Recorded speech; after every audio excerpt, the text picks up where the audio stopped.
তো আমি এখানে বায়োস আপডেট করতেছি গিগাবাইট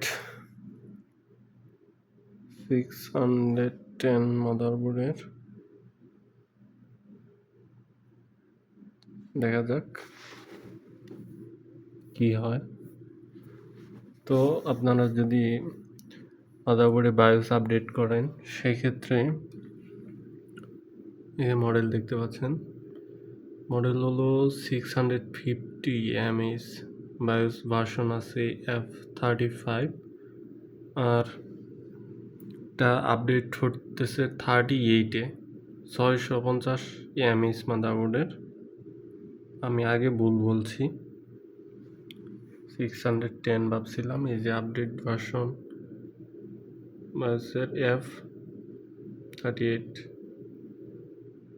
ডেট 2026, এটা 2025-এ লাস্ট আপডেট দিছে, এখন 26-এর আপডেট চলতেছে। তো এই যে এখানে টাইম টুমে আছে দেওয়া উপরে।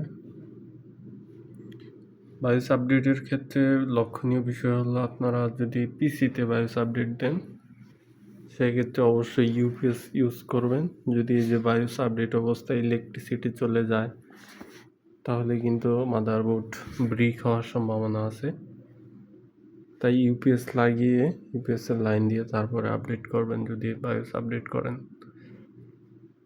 আরেকটা সিস্টেম হলো যে পেন ড্রাইভের মাধ্যমে বায়োস আপডেট করা যায়। পেন ড্রাইভে লেটেস্ট বায়োস ডাউনলোড করে তারপর পেন ড্রাইভ ইউএসবিতে লাগিয়ে তারপরে বায়োস ফ্ল্যাশের যেই বাটন সেটা ক্লিক দিলে বা অটোমেটিকলি অন হওয়ার সময় নিয়ে নেয় পেন ড্রাইভ থেকে।